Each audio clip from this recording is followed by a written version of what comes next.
Hi, what's up, y'all? It's Poppin' It's D. About to react to this video by Jamari. It's titled "Handsome Comedian Cancels Himself on Purpose." Okay, so we are revisiting, talking about this comedian. I just reacted to a video about him not too long ago, about how well he was doing and how people be hating on him because he's attractive. He's more attractive than the typical comedian, but now he done something to cancel himself. Let's see what happened. Let's watch. So there is a comedian out there named Matt Rife. You've probably seen him on your TikTok or Reels feed as you scroll mindlessly. For years, Matt grinded trying to make a splash on the comedy scene, starting from a young age when his grandfather first introduced him to the craft. I started stand-up when I was 15 at the Columbus Funny Bone in Columbus, Ohio, which is just outside my hometown in Ohio. And my grandpa used to take me to the open mics there every Wednesday after school. And it was just a fun thing I was doing recreationally. It was something that he always supported and loved to watch me do. And I was just doing it for fun. And then just kind of one thing led to another. You might also remember him from his Wilds and Out days. I can't come to the phone right now because I'm busy having a dream that someday some white boy that looked like Vanilla Ice will do an impression of me on TV. Ooh, super.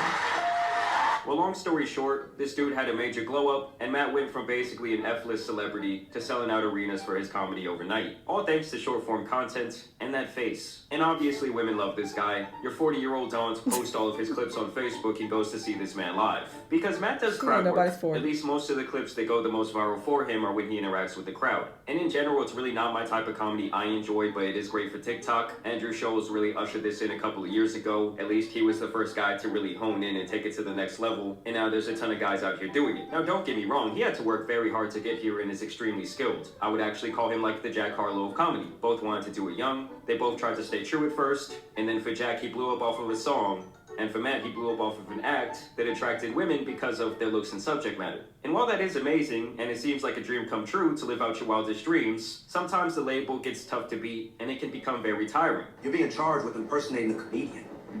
You're selling out world tours, but your comedy sucks.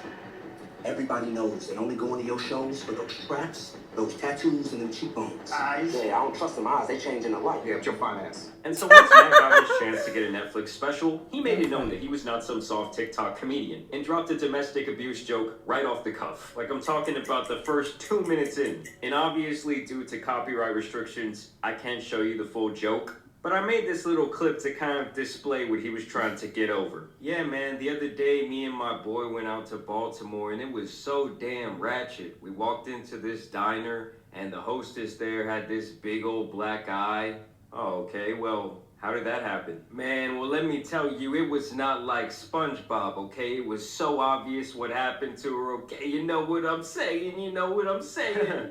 Yeah, man, I get you. That's hilarious. Why didn't they just, like, stick her in the back, you know, flip some pancakes or something, you know? Well, let's be honest, man. If she could cook, she wouldn't have had that big old shiner in the first place. You know what I mean? That's the corny joke.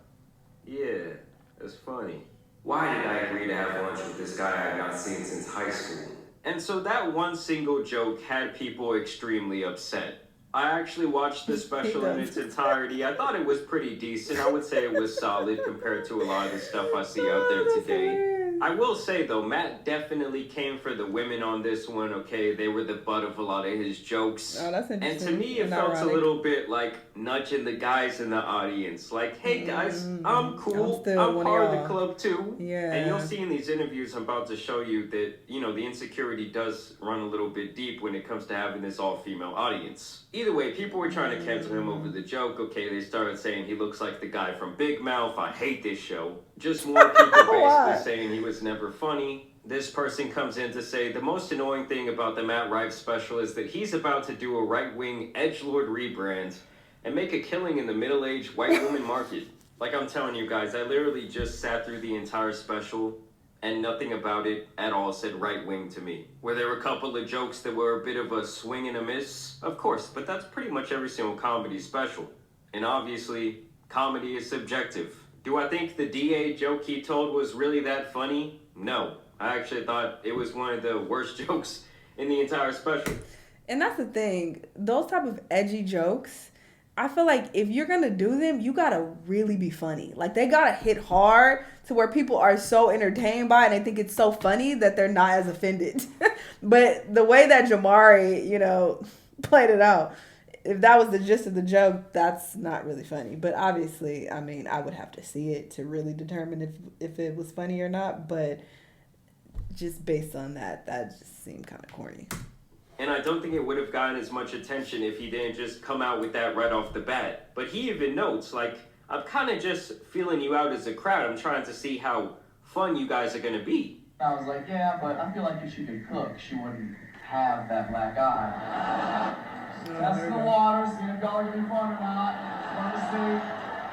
I figure we start the show with domestic violence. The rest of the show should be pretty smooth sailing after that. Which essentially meant to me, I'm trying to see how willing you're going to be for me to actually tell, like, jokes with even the slightest amount of edge. Because what he said here is probably about a 4 out of 10 on the edge scale. Like, I've heard way worse from comedians. And it wasn't just random women on Twitter trying to get this man canceled, okay? Some of these actual news publications came out against him saying, Matt Rife tried to impress the guys with his misogyny.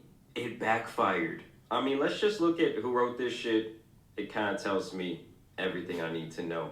Just another news article. Matt Rife wants men to like him, so he punches down at women. Controversial comedian Matt Rife is under fire. Like, I'm sorry, but this guy is about as controversial as white bread. And then, of course, you know, they're always going to be digging up the past. Matt Rife's trash behavior towards Zendaya in 2015, we're talking about almost 10 years ago, has resurfaced amid the backlash to his Netflix special. You're mixed.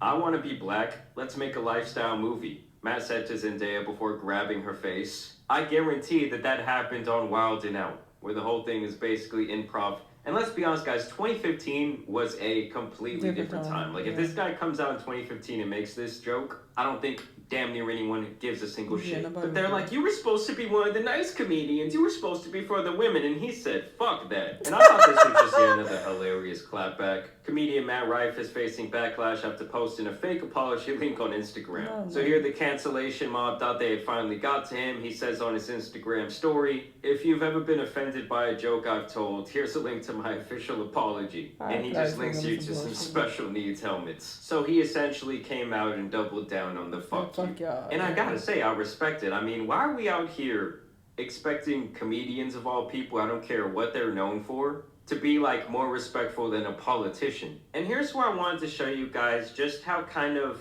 ashamed a little bit Matt seems to be about his crowd work that has gone the most viral. Let's play the first viral TikTok, which I haven't watched yet.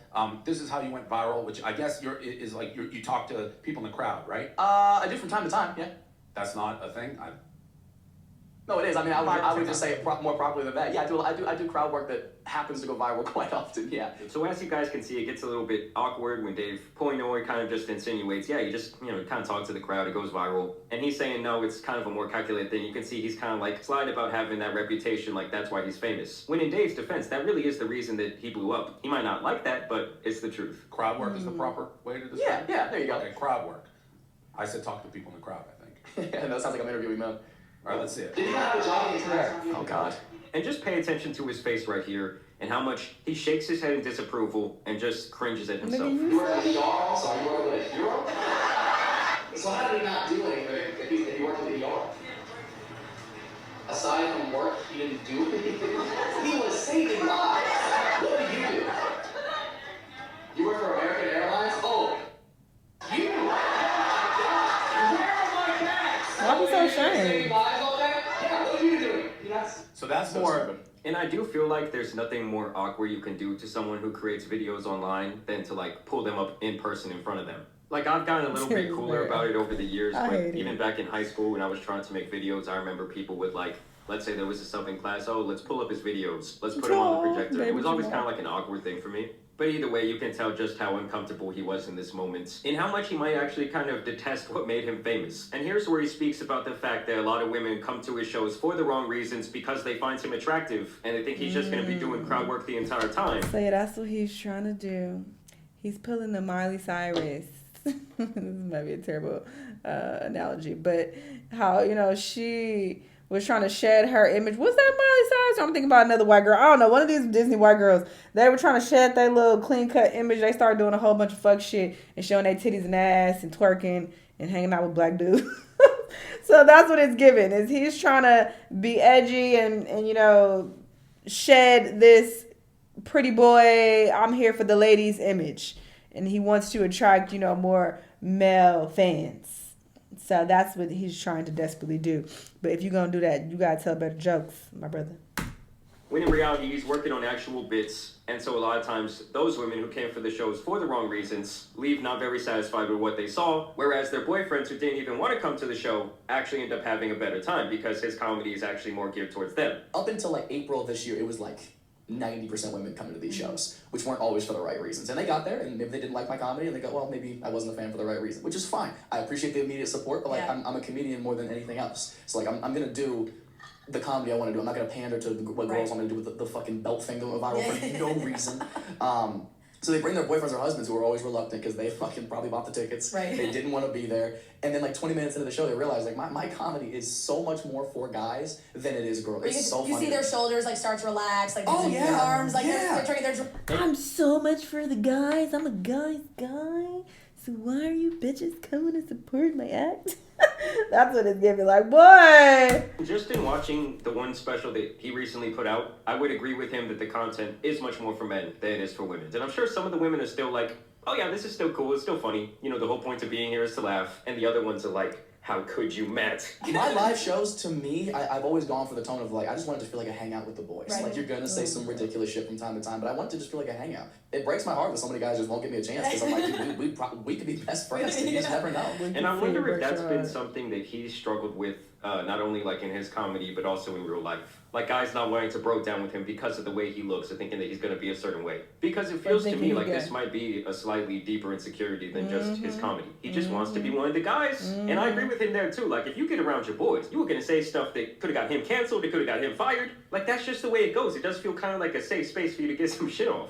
I don't know, I just find this entire situation to be extremely interesting because it's almost like this man is kind of canceling himself on purpose. And I can't decide whether it's dumb or smart because on one hand, he could completely lean into like this women arc that he's been on and probably 10x his fame. Or on the other hand, you can kind of like get rid of that reputation, but probably be way less famous, way less successful. But if at the end of the day, that's what makes him happy and have a more wide range of an audience this way, then so be it. And just to kind of put a ribbon on this whole thing, no, I don't think he should be canceled for that one joke. At the end of the day, it is comedy. He is a comedian. And it is funny to see people come out the woodwork to call him right-wing already, to try and pull up this old shit from 2015. It's just ridiculous. Y'all let me know. Yeah, I mean, I don't think it was that bad. I've heard way, way worse jokes. And comedians are known to kind of push the envelope. So I don't think it's that deep to, you know, try to cancel this man and be like, oh my God, how dare you? But I feel like a lot of women, they were on his dick heavy and they want him to pander to them. So they're just like, well, you can't say things like this. How dare you, Matt?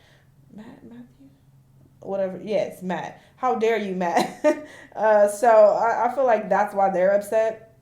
But it's like the joke wasn't even that horrible. It just wasn't funny. Like I said, if you're going to tell these edgy jokes, at least be funny. Otherwise, you just look corny. And it seems like he is desperately trying to shun his female audience in hopes that new male fans will come through. But it's like, it just seems like you're being a try-hard. It feels like you're trying too hard to do that. Just let it happen naturally. Put out more content that is geared towards men and, you know, organically pull in more male viewers. You don't have to try to purposely say edgy things about women in order to get on guys' good side.